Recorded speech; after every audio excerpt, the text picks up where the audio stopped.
Welcome to Tyrompers No Limit Podcast. What is going on, ladies and gentlemen, boys and girls? Welcome to Tyrompers No Limit Podcast. This is episode number 57. And boys and girls, we are so fired up today. I have an awesome, super guest that I've been pumped about this one, guys. This is a man that recently ran.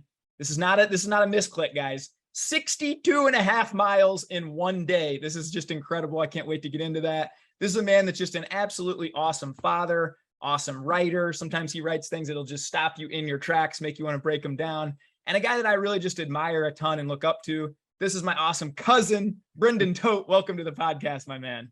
Hey, thank you. Thanks for having me. I appreciate you hopping on. I know you're a busy dad too, man. No. I appreciate you taking out some time. But for anybody who might follow me on social media or whatnot, but doesn't know a little bit about you, could you kind of give a backdrop, little story, who you are, what you're about, man? Yeah. So I stayed at home with my kids for like 6 years before they were both in school. And I'm sort of coming out of that hibernation, like professionally. So I adjunct as a creative writing teacher at Morningside University right now. And that's a couple classes each semester.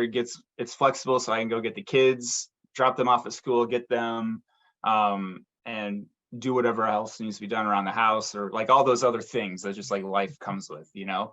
I got my undergrad degree in creative writing, my master's in creative writing, so I have zero practical use to the world whatsoever.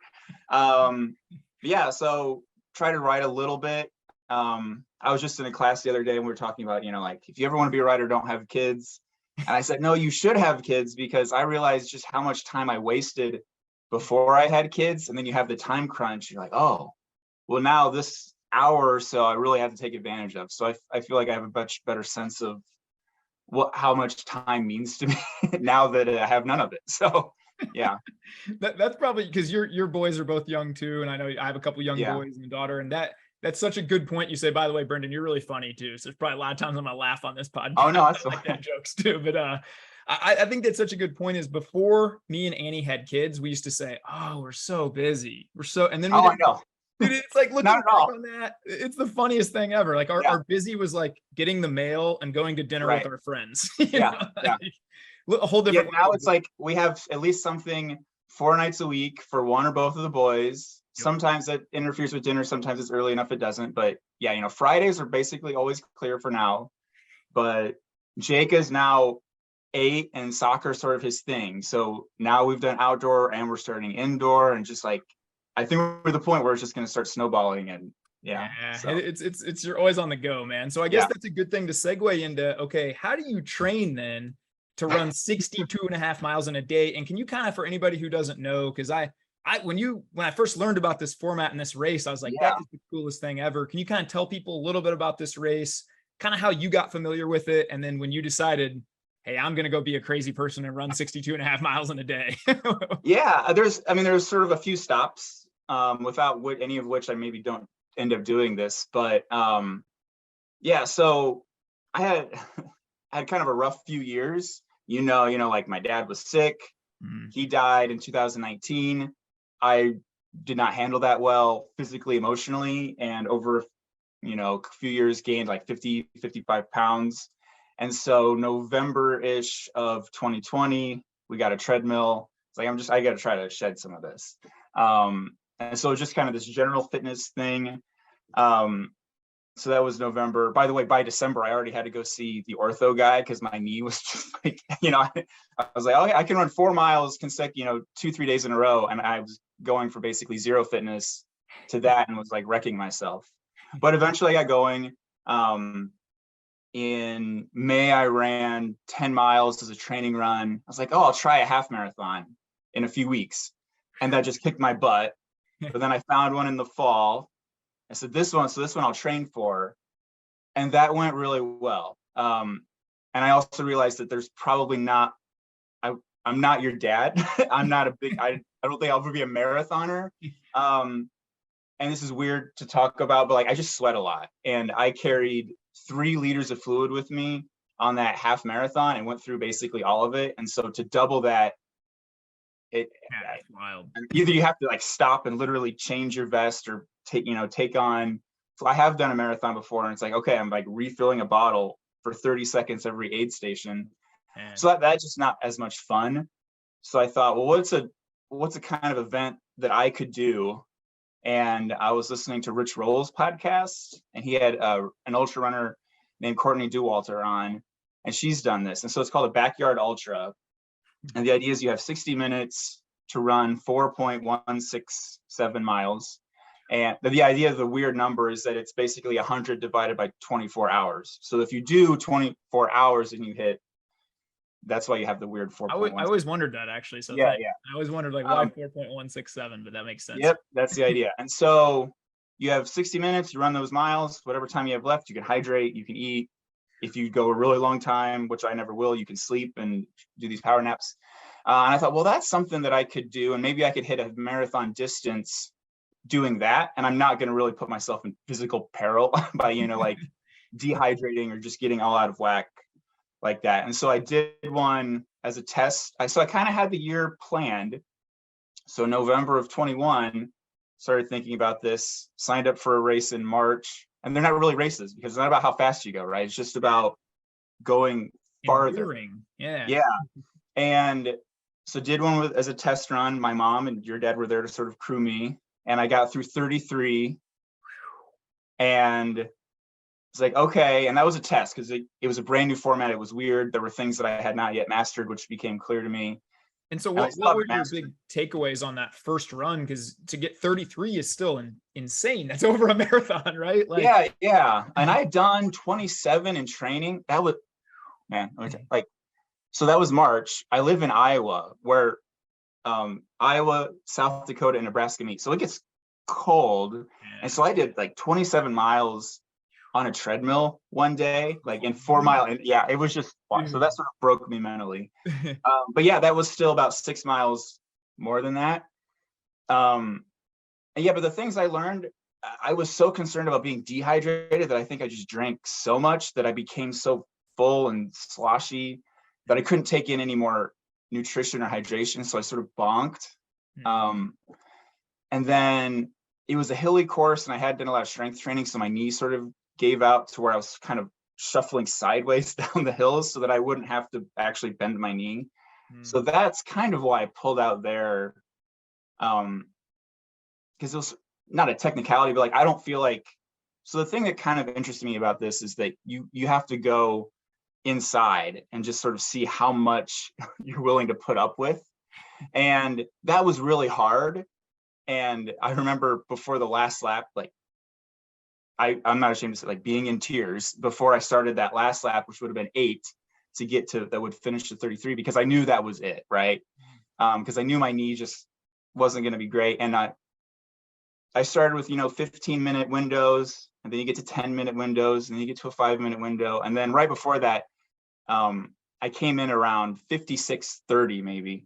And with 3 minutes left, they ring a bell to start getting you out in the corral again. And so when I heard that bell and I had not even sat down yet, I was just like, I can't do, and I sort of broke. That just seems like all like a mental battle, man, of like picking yourself back up after that 4.167, and then you hear that bell and it's just like, dude, again, Yep. I just sat down here. So it's, I guess, in training for that, as you're training and doing these long runs, you're kind of prepping for that. And then do you go in with a plan of, you mentioned like 15-minute window.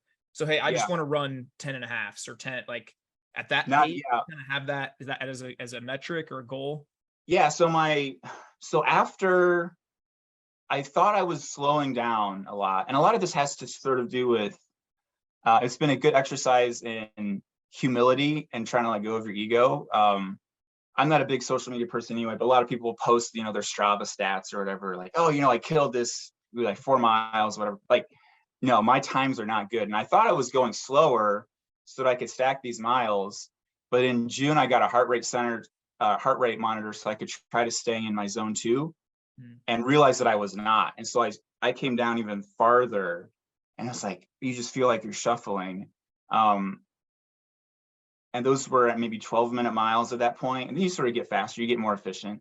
But that was something I had to do, and it allowed me to stack miles. I mean, so before this race, which was September 17th, I had 2,000 miles in the year and like no injury. I mean, not who cares now? But I was kind of thinking about the next one. But I have a speed day once a week, a speed or hill day. But even those, they're more like tempo and they're not speed. And it's just preserving yourself for the long run, which is sort of a good philosophy to have of life. It's just you're grinding it out.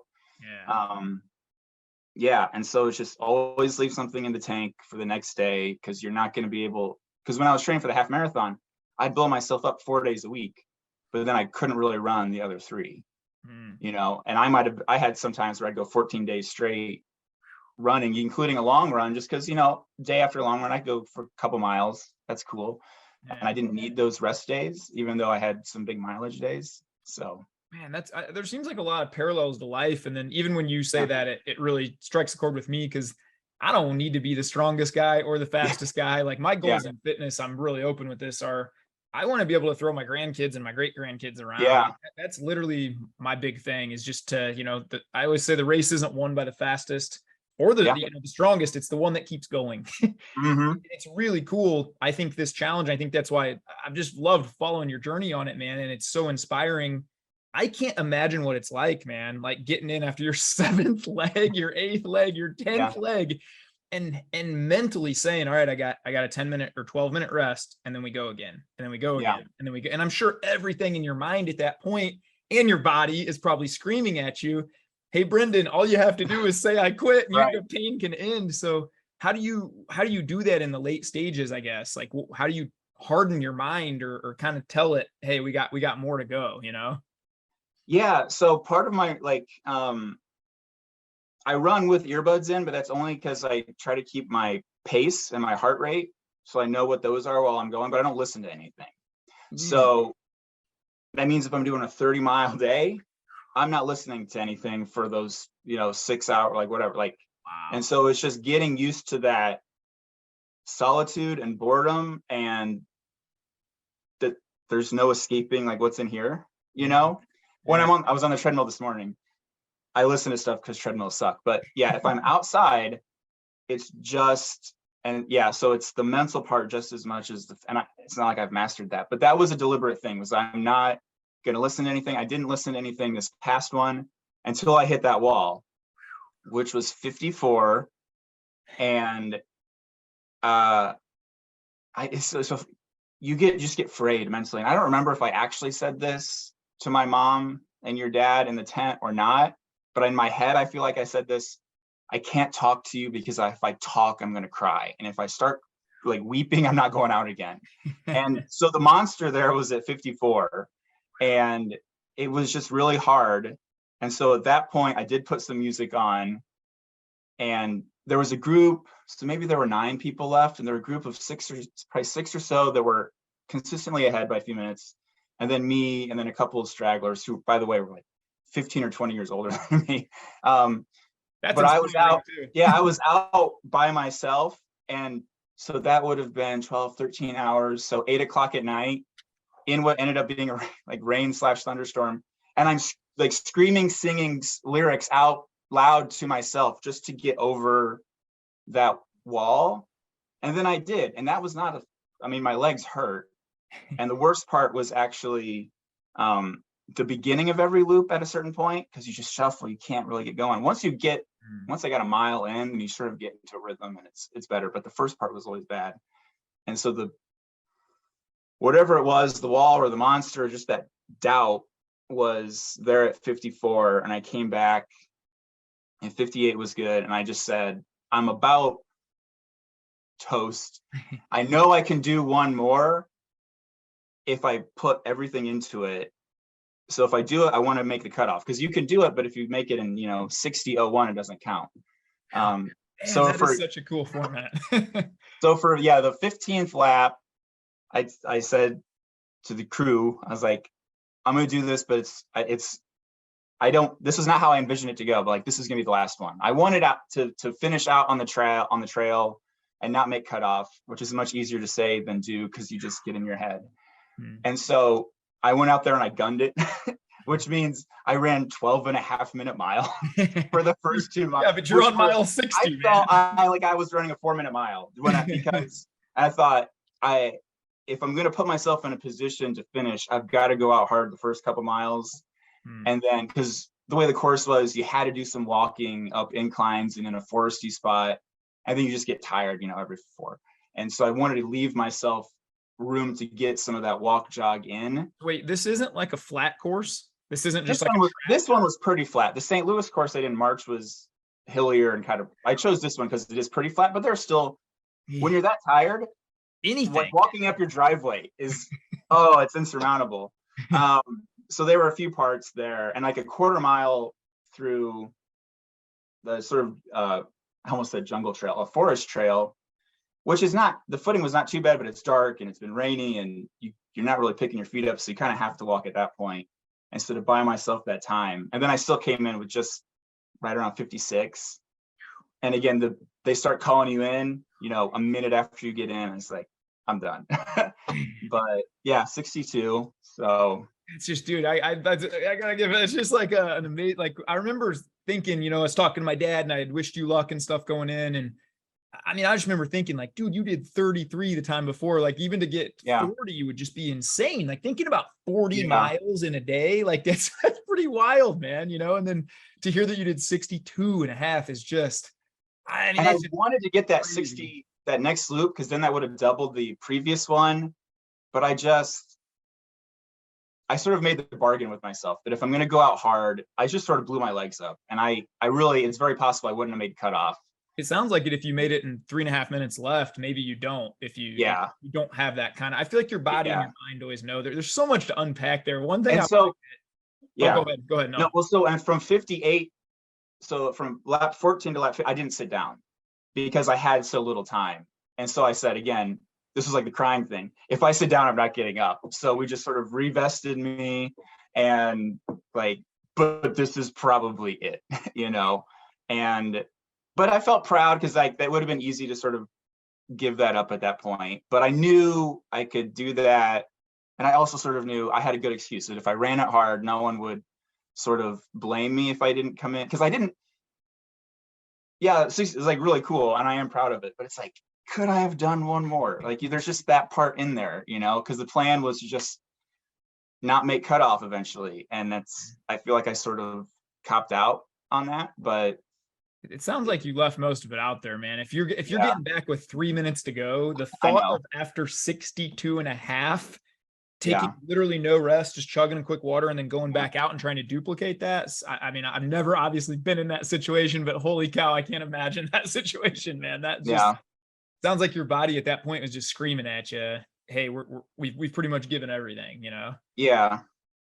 Man, when you talked earlier, one thing I wanted to hit on is you said, I don't take the headphones and I don't, and it kind of hit me as a busy dad. I think I try and get out and get movement in every day, nowhere near the level that you do, but just even like 4 or 5 mile walks or easy 2-3 mile jogs and things like that. I've incorporated. I don't like to do headphones anymore either. And I do like to see where I kind of call it meditation in motion, Yes. It's kind of a beautiful thing. Is that been pretty intentional for you? Do you feel like you think really clearly, you kind of process through things as you're running, work through some of those issues and things like that? Yes and no. I feel so. I'm so glad I don't meditate, but this is my meditation because it is so that is the point at which my mind and my body are closest together and sort of doing the same thing, right? Because you can be on the treadmill and you're watching, Ted Lasso, and you are moving, but you're not everything is in line. And so, I like the phrase, meditation in motion. Yeah. Somebody else told that to me when I told them I hated running, and they're like, it's meditation in motion. And then I kind of reframed it in my head. Hey, life is busy. The kids are always screaming at this and that. You're busy this is kind of an opportunity to unplug from all that and go out and just kind of like you said, connect to your body, feel what it's doing, feel your breath a lot. And so when I kind of reframed it in my head like that, it became a lot more enjoyable. Yeah. And so I mentioned the heart rate monitor, and it was sort of, so I read this book called Do Hard Things by Steve Magnus, who's like used to be a miler, I think. And it's not like the 75 hard. It's sort of like sometimes you have to let go and sort of give in, but there's a word in it that I'd never encountered before, which was interoception, which is you being sort of in tune with what's going on inside of you. And so at a certain point, I would sort of try to game out, all right, so based on my breathing and how I feel, what's my heart rate going to be when it comes up this next time? And so just kind of getting a sense of like how, like, we're all in this together, you know, and trying to understand how everything's feeling. And if I have a little niggle thing in my knee, well, I'm going to pay attention to that. And eventually it sort of goes away because you pay attention to your mechanics and you try to straighten everything out. So yeah, there's a little bit of thinking on the beginning, but a lot of it is just trying not to do any thinking at all, and just mechanics forward, and which I came to really like at a certain point. It sounds terribly boring, but not at all, man, to be honest. Once you get in that, you're like almost in a flow state, right? That's where every like, you think about like a Michael Jordan where he just can't miss, and they ask him after the game, he's like, I don't know, the rim just seemed huge, you know. Well, you're out there running 62 miles. How'd you do it? I don't know, just one step at a time. You know, it's kind of that. Yeah, I mean, I can't say that I was in flow because it was very difficult at that point, but I've had a very clear sense of a narrowing of the scope of my attention, where, you know, I had brought some things, some like sayings that my mom sort of taped up around the tent. I'm so cool. My mom is on my crew, you know. That's awesome, man. But she's doing like the mom thing. Cooler than being a middle-aged dad and having your mom have your back at this point in life, man. That's cool. Yeah. And so, yeah, to watch you suffer and stuff. But so she's taping up the little sayings. I think I had 6 of them. And I remember being aware that they're there, and I never looked at them once. I never read them once, because your focus kind of narrows and narrows. And it's not a visual thing. You clearly see everything, but what you pay attention to is just the chair. Where are my calories? I drink in the little bottles of Coke. I kept doing one of those, probably the last half of them, to get some more calories in. So yeah, how many calories are you burning this day, man? Like 8,000, 10? Probably not. So I think it ended up being like 7,500 or something. I think I burn about, because I'm a bigger dude, I'm 6'3" and like 220-ish. So I think it's about 175 per mile, which I think comes out to about 700 for 4 miles. Okay. And so the goal was to take in 500.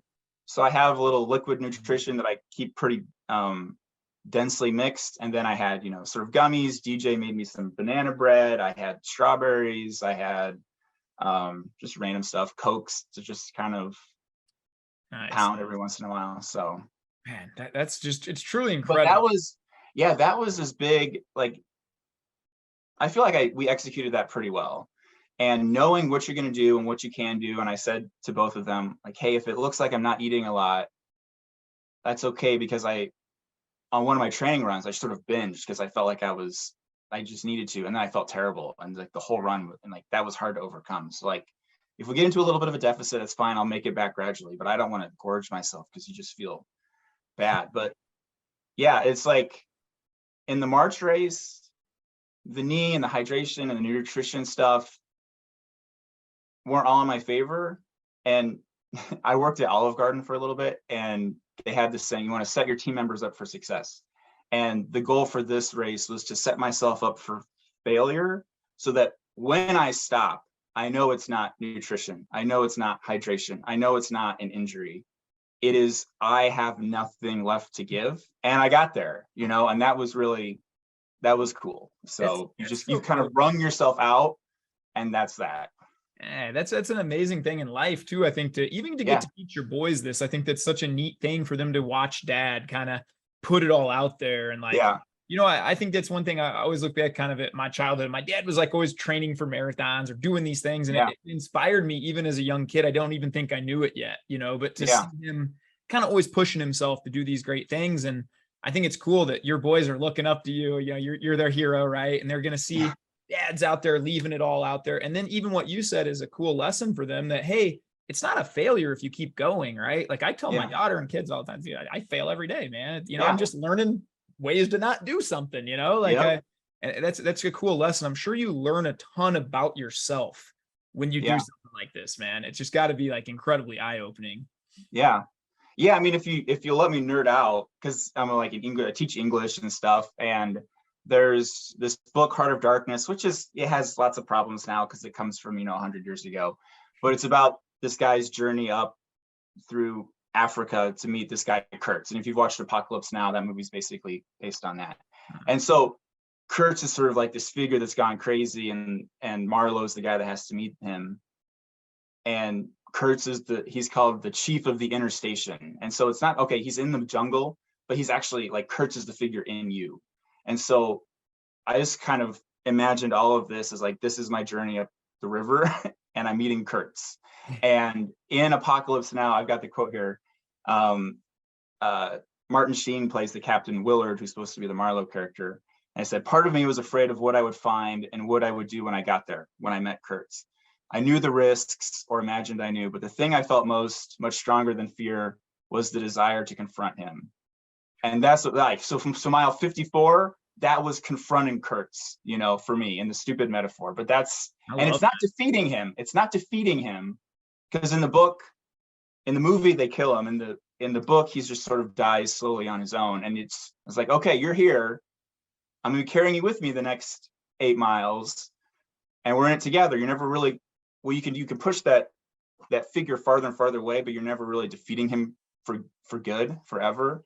So I got to meet that person in me at mile 54, and so this sounds really stupid, but I love this. To be honest, I'm like getting that was chills the goal. Hearing this, man. I think this is the coolest thing. So when you heard that voice, sort of that beast within you, kind of telling you you're not good enough, and I'll be honest, Brendan, the thing I think back to when I hear you talking about this is, you know, I was divorced once early and about to be divorced again, and just not in a good place in my life. And I felt like something rose up in me one night, about 4.5, 5 years ago, that just said, you're not being who you're supposed to be, man. You know, you're a different person in front of every other. And I sobbed for 3 hours. I tell people this all. I literally broke down on my knees. I started bawling, and I just pulled out a notebook and started first time I ever journaled, and I haven't stopped since, just writing down all these things that I knew I could be better at, or I wanted to try and get better at. And it was sort of like this battle of this thing right in me. It sounds like you had to kind of face this thing, right? And I don't know, I think that's a neat thing in life when you push yourself to try and grow. It's easy to just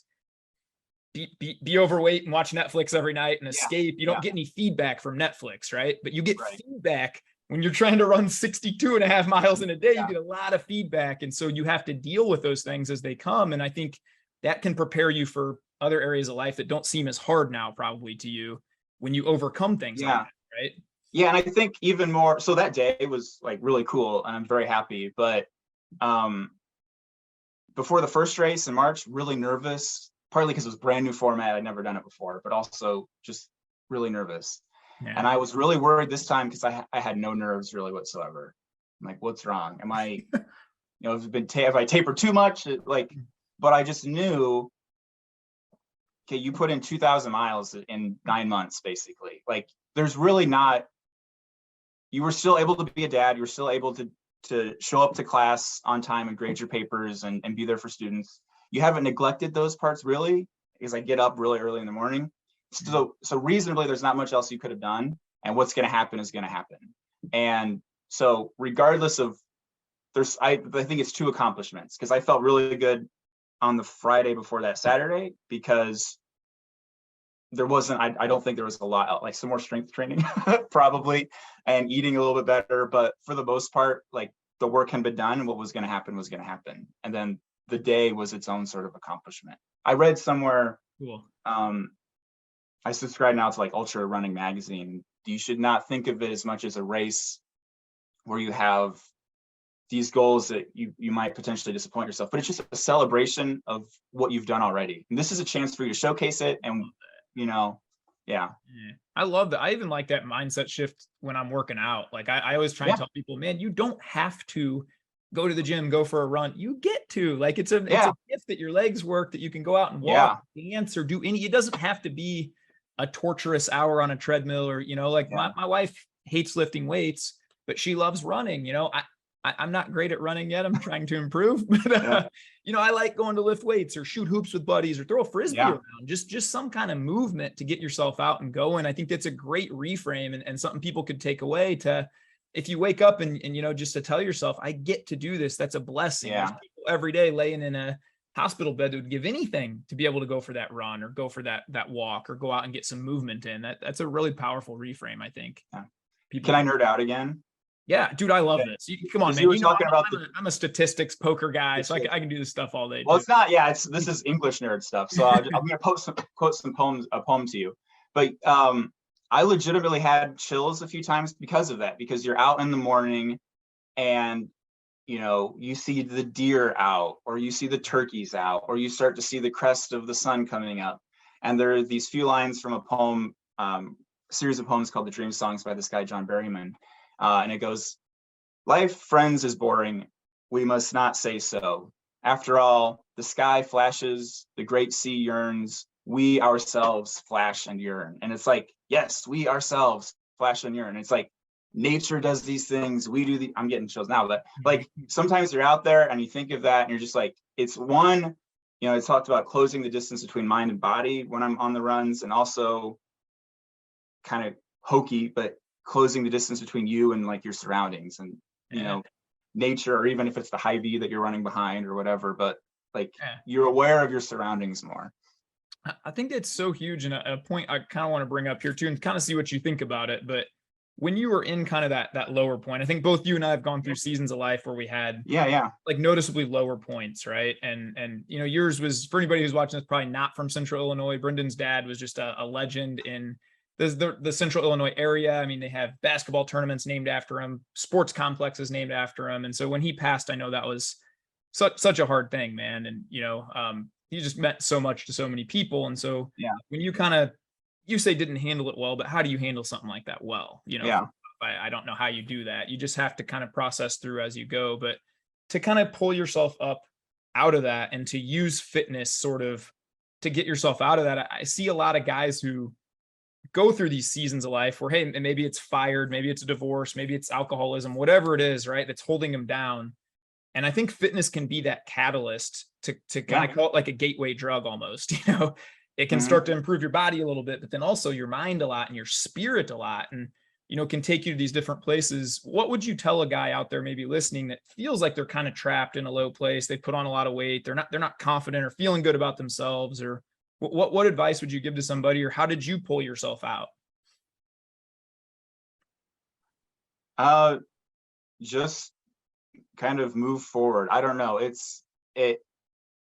We got the treadmill, and it's humbling.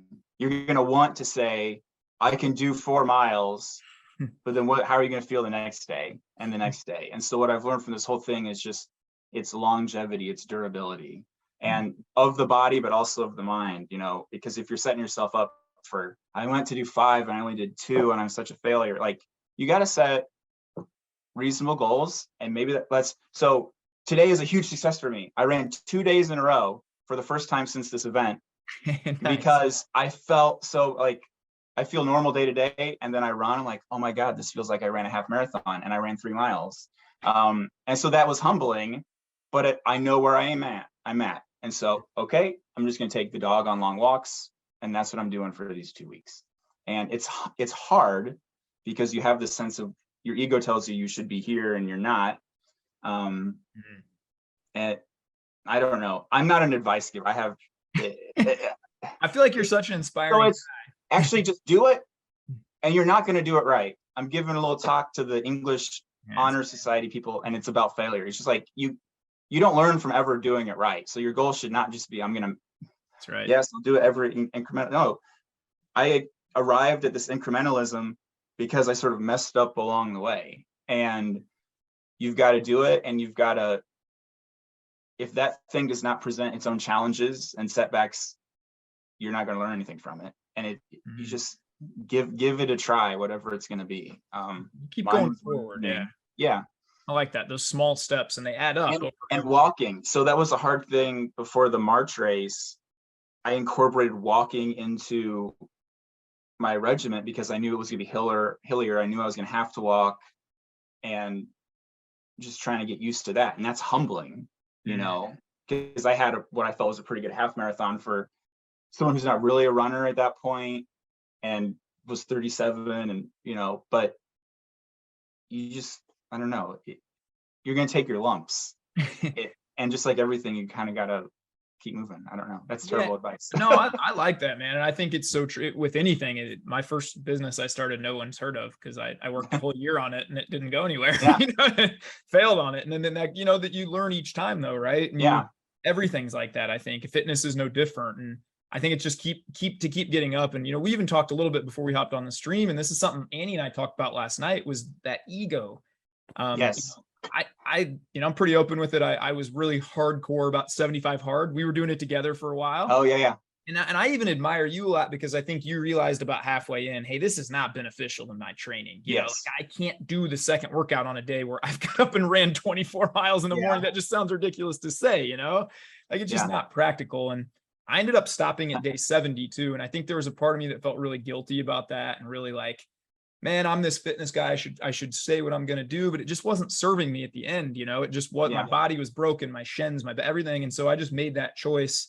I got to heal and I got to recover. And then even last night in the kitchen, man, if I'm really honest, I talked to Andy and just said, I kind of feel like, these last couple of weeks, I feel guilty almost for resting. And like how silly that sounds to say that, like to say it out loud just sounds kind of crazy, but you have to, especially you run 62.5 miles. It's not like you can come home the next day and you should be running again. Your body needs that. Your mind needs some time off, it sounds like. Yeah. And so even, I started looking into the training plans or just how to handle this and, periodization. So, because basically I was sort of training from November up until September, but had a break after that March event. And then we were on vacation very beginning of June, and I got a little prickly because I'm antsy and I want to run, and we're out in Arizona and we're changing Airbnbs every couple of days, and we were hiking a lot, but that was basically a couple of weeks off. But that's what people say you should do. You do a few months and then you just got to kind of chill out, and even in your weekly, you kind of go up on your long runs and you back off a little bit because your body just needs that rest. And we were talking before we got on, it was a hard few weeks because just the way the calendar worked out, the kids were going back to school, I was going back to school. And these were the weeks that I was putting in 10 miles basically every weekday morning before 7. And I just said, okay, I'd be very specific here. We're getting king size Reese's outrageous candy bars on the way to work every day these weeks, because like I was at the point where mentally I was going to have that mental break. Like physically the race, I probably could have done stuff, but like I would have stopped at 54 because of, Kurtz would have got me at mile 54. But I kept myself happy enough, and that's not efficient, right? I don't recommend that you go have a king size candy bar, but that I felt like that's something that I had earned. And it's always this balance of what's good for the physical, what's good for the mental. I was telling you also that I just sort of like let myself go these 2 weeks, and now it's okay. Now we're reining it back in. 1 with more exercise and 2 with less of this junk eating. But indulgences, I think sometimes that's just part of it. I think that's so healthy. I think that's ultimately why I decided to stop 75 hard. I always say perfection's the enemy of progress, man. Yeah. For 34 years, I kind of that tripped me up a lot where, well, if I can't do it the perfect way, I'm just not going to do it. I quit, and I really, you alluded to it before, you got to fail, you got to stumble. Henry Ford said, hey, I didn't fail. I figured out the way to not invent a car, right? 110 times, and the 111th, I figured it out, and it's kind of like that. Like you can't be perfect all the time. I think it's okay to understand. And I think that's the danger sometimes of social media. And that I hope people don't just see a Brendan and say, dude, this guy just goes out and runs 62.5 miles. He's a beast. He must never eat junk food. He must never. Oh my God. Yeah. Ty, he's running, he's doing these things. No, man, like you have to prioritize going out. Like I had 5 whiskeys a couple nights ago with my wife and a big, large, giant pepperoni pizza, you have to unplug every now and then. And then you just have these kind of systems that get you back into gear, that get you back into place. Right. And I think that's an important thing to note too. Hey, what might work for you might not work for somebody else. So try and find your own path and see what works for you. And I think there's so many good takeaways in there that people could take away from, that could learn that, hey, I'm not a huge runner, but you are. And you've been able to lose a ton of weight and change a lot of great things about you by, challenging yourself with these races. That might not be for somebody else. Right. Somebody listening to that is, and they're like, ooh, that could spark that competitiveness in me that could take me to do that. Right. And so I think it's taken some quiet time examining yourself and knowing, hey, here's how I can get my best self going forward. Yeah. And that, the best self is the best sort of overall holistic self, because you talked about your low points, and I remember like, this is not, in the midst of, this was even before he died, but we sort of knew where things were headed with my dad.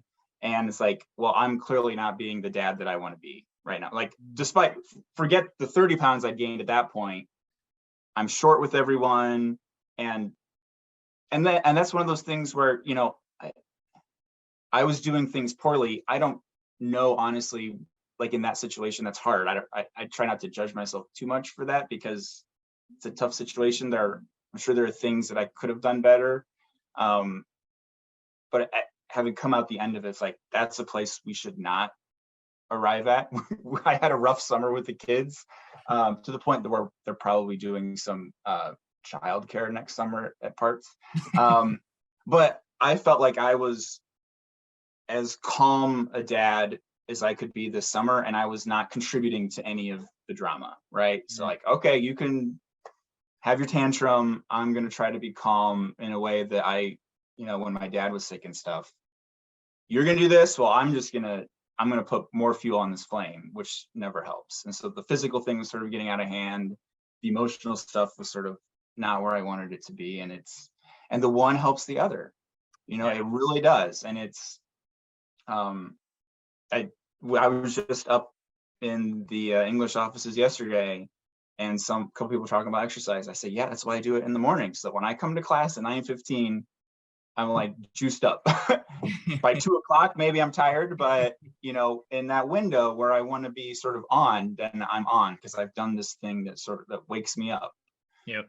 I'm with you on that. And I think I can so relate to what you said about being short and a dad. And I mean, this is embarrassing to say, man, but I remember like 4 or 5 years ago when I knew I needed to change, I ripped my shirt in half one day and started cursing in front of my little 3-year-old. Yeah. Yeah. Oh, like, just like thinking back to that is so cringy, man. And I just realized that, man, I've got to channel these emotions in a healthier way, because otherwise my daughter's going to see this and she's going to think that's normal, and she's going to carry that with her too, Yeah. And so I think that's a big point for us men, especially, to kind of realize we kind of set the tone a lot for our house and our kids and how they're going to respond. And it's on us to, dude, if we're carrying a lot of that baggage, unfortunately it drips down to them, Yeah.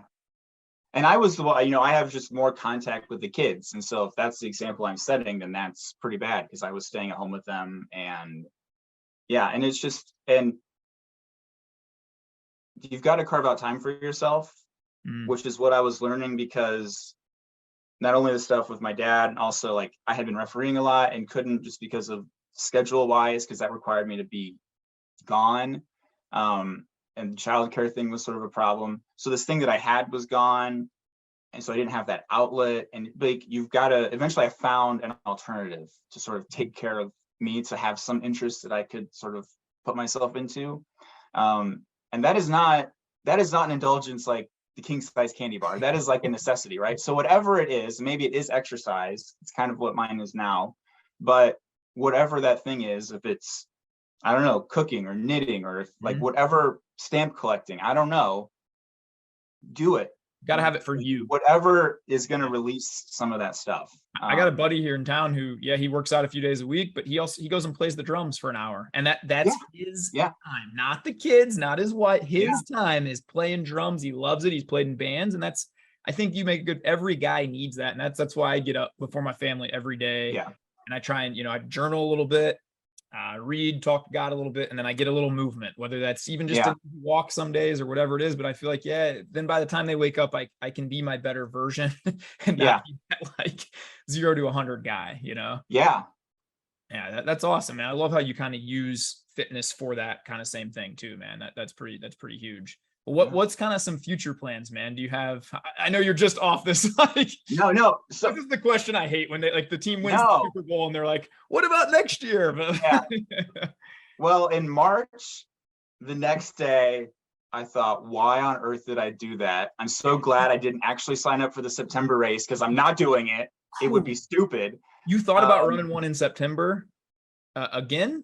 After the one you just did? No, I like in the March. Oh, okay. I was gonna be like, because that was sort of my B race. That was my test. Okay. And then September one was going to be the A race. And I thought, well, I'm so glad I didn't actually sign up for that because I'm just not going to do it. Why would anyone do this again? And so that was Sunday. And then Monday I'm going to sign up. And this time around, because your body's all out of whack, I didn't sleep very well at all. And I woke up in the middle of the night. Yeah, I need another one of these, because it's the physical part of it is there, but it's also just this curiosity, this discovery, like what am I gonna do when I get there, And you were talking about the boys being there and getting to see it, and so DJ and the boys were there up until 50, which was 12. So we started at 7, ended around 7, and then she had to go kind of start putting them down. And my mom was texting photos, and she said, I'm so glad I wasn't there for the end because you look so bad. But it's weird. It doesn't feel like 15 hours. And in a way, the first 9 or 10, they're not throwaway because you have to do them, but they're not interesting in a way. Like it gets interesting when you have nothing left. Yeah. When you start to challenge yourself and and we were talking about ego a little bit before. I came in, I was feeling good. And just, again, you're always like, ego is a thing for me. And I came in second on a loop. And then I couldn't even make eye contact with your dad. And I said, I know. He's like, probably you don't need to come in second on this loop. Like we're thinking about the long haul, right? So see this group of guys, why don't you run with these guys next time? Yeah. And so I did. But it's like, I'm feeling great. Yeah, I'll bank a couple 3 minutes here, but that's extra withdrawals you're making for no purpose. And so it's always just trying to keep the long game in mind. I don't like it's you versus you. It's not. I like that aspect of it. That's the thing. Yeah. Because I was like, oh yeah, and the person in the lead, she was a stud. And I'm not going to run with her, but if I can come in second on one loop, then I'll feel pretty good about myself. But that's totally counter to the long-term goal here.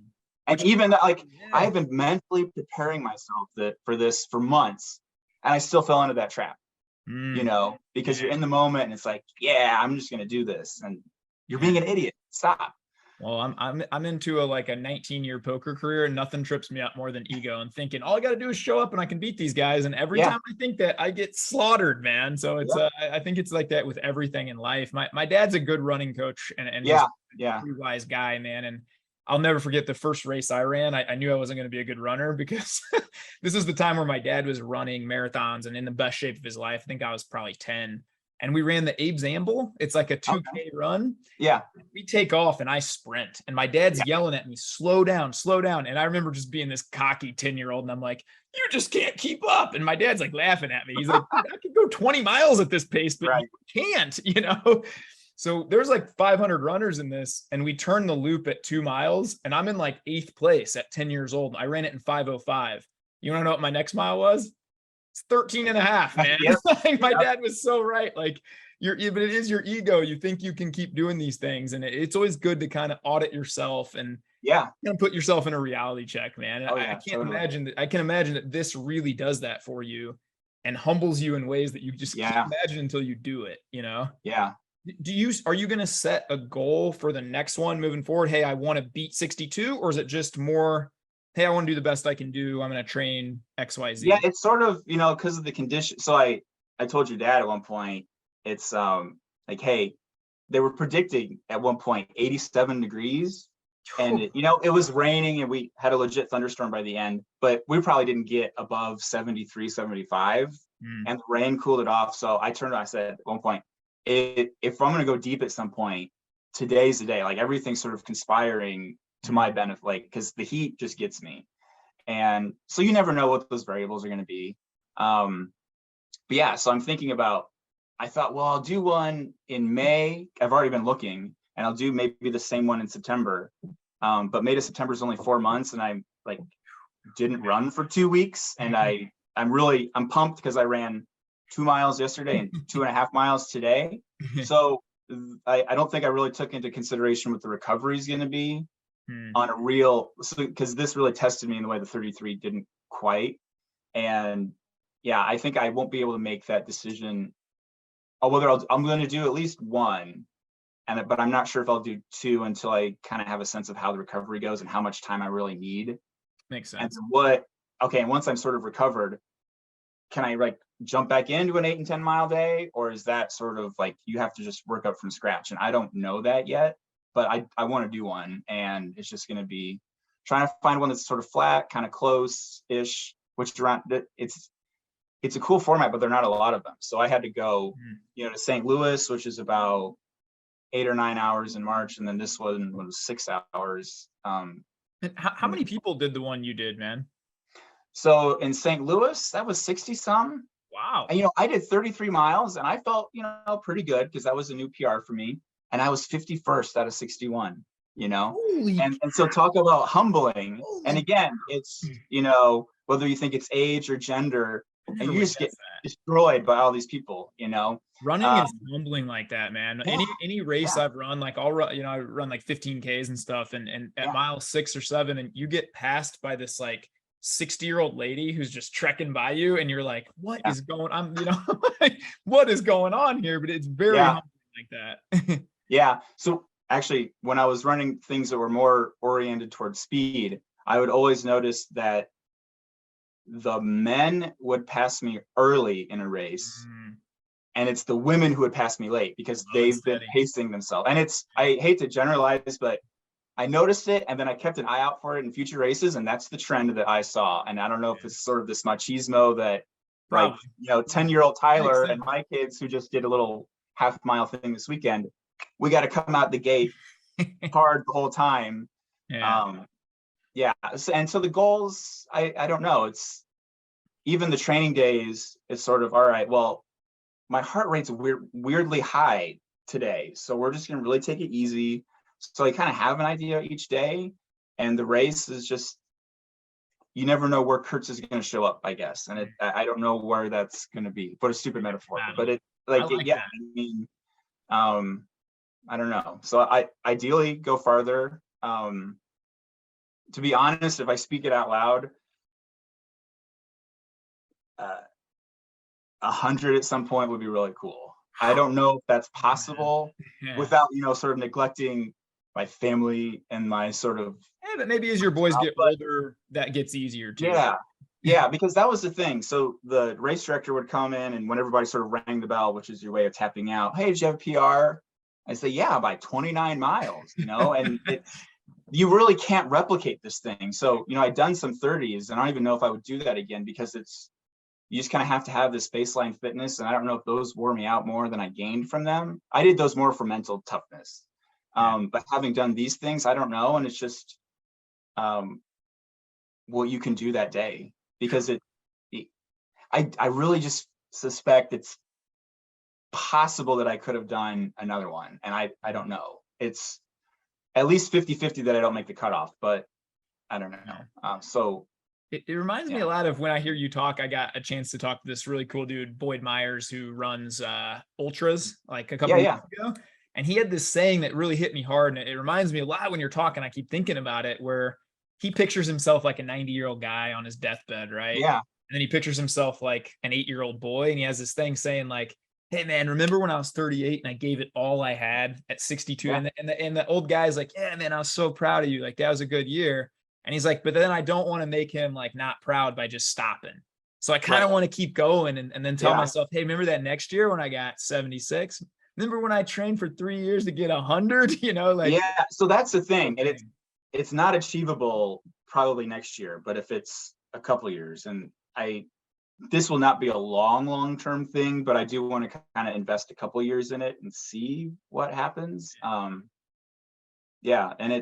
part of it is, you've got to allow yourself to believe things that are maybe even beyond your reach. Because I had sort of entertained the thought of 75, and I didn't get there. But again, I had this moment with your dad, because I sweat a lot, so I was switching shirts out, and he said, hey, do we need to dry those out? And I said, no, I brought 15 shirts today. He said, you brought 15, so you think you're going a long way. But that was like, I am prepared to do this, and if I only pack 10 shirts, that's telling myself a certain thing, That's right. you know? And yeah, I don't know. That's so true. I think that's true in life, man. If you know what you set your standard or your baseline for, often you're going to achieve. It's like the man who believes he can, is probably right. The guy who believes he can't, probably right. you Yeah, know, yeah, there's a lot to absolutely. that, right? That's cool. Can I ask, is there strategy involved where other people, because my first thought on this, and I think this is a really dumb thought the more that I think about it, but like, Yeah, what if there's somebody who could just run like 6-minute miles and they could just go out and crush and be done in like 25 minutes and then they yeah, get 35 to rest? But I guess eventually you just break down. You can't do that pace, right? yeah, not 6 minute. So the St. Louis race, I would run kind of in close proximity to some St. Louis local runners. And they're like, oh yeah, because the guy who would basically leading each loop would come in at 9-minute miles, which for this is pretty fast.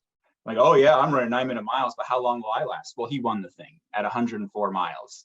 So 104, that's insane. yeah, and yeah, because I couldn't sleep that night in March, and because you're just weird. And so I woke up around 5 or 6 and drove out there to see the guys doing like 75, and there were I think 6 or 7 of them left.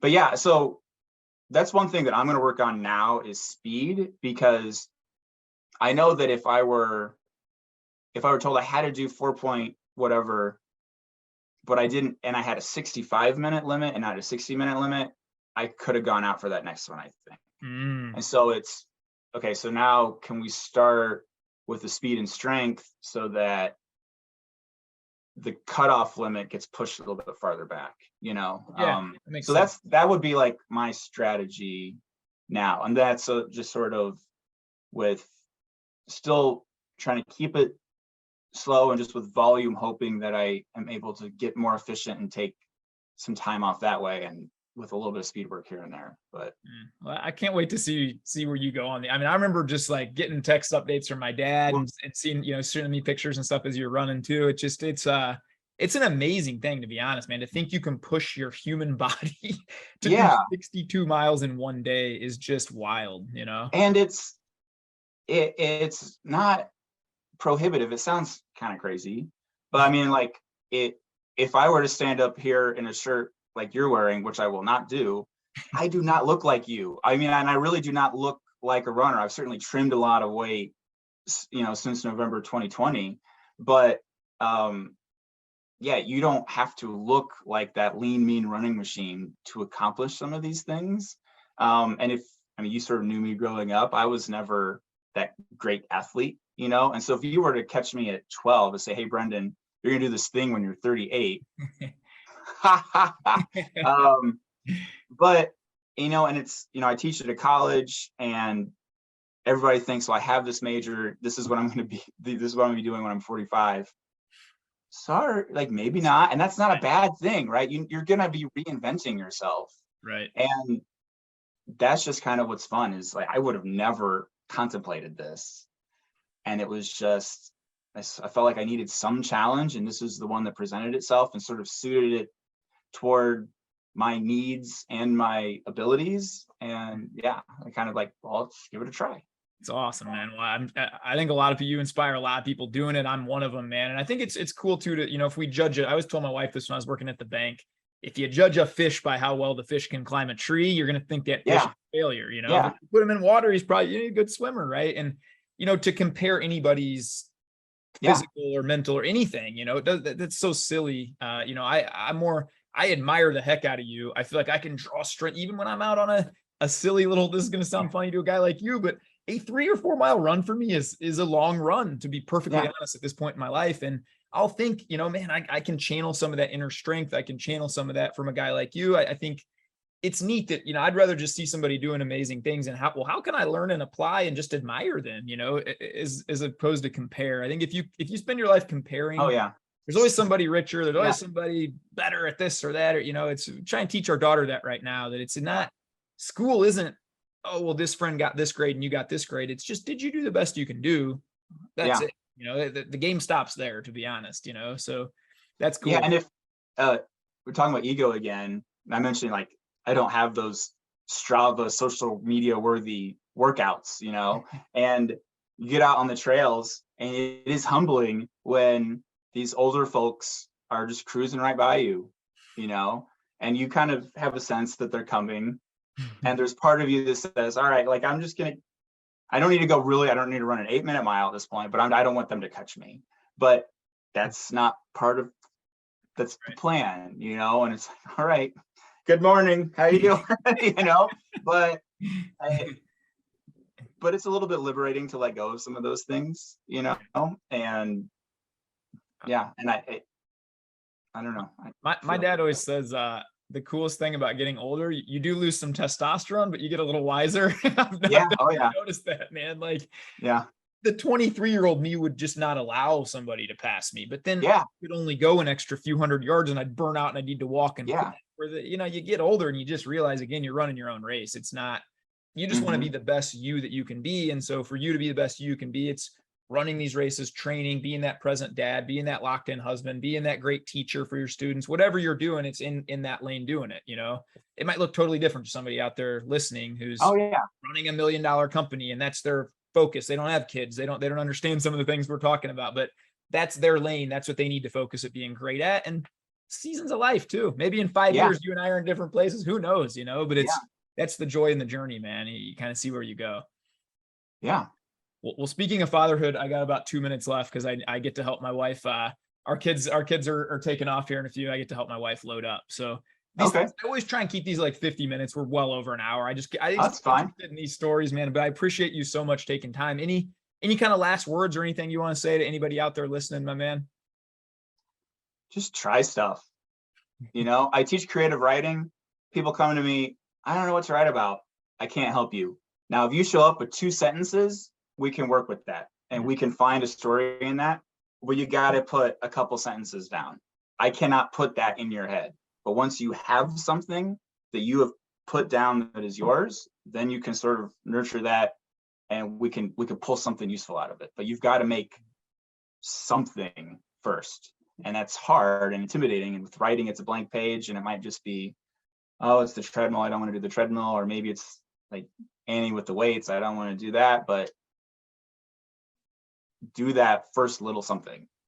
Yeah, just get started, right? Yeah, that's amazing. I'd love to even get into more, like, because I know you're such a great dad and such a great writer and things like that. But maybe for another time, my man. But I appreciate you so much coming on. I know you're super busy, so I do appreciate it a lot, man. But guys, this has been Tyrompers No Limit Podcast, episode 56, 57. I don't know, something like that. But this is an amazing guest here, Brendan Todt, who is an absolute champion and a killer. He's running 62.5 miles in a day, and he gave us all kind of the insights into that. So I really appreciate you coming on. Appreciate you guys for tuning in. Hit that like and subscribe button. Helps the channel out a lot. And let's go be kind to ourselves. Be kind to everybody else. Let's change the world one random act of kindness at a time, guys. Go have a blessed day, everybody. Thanks for tuning in.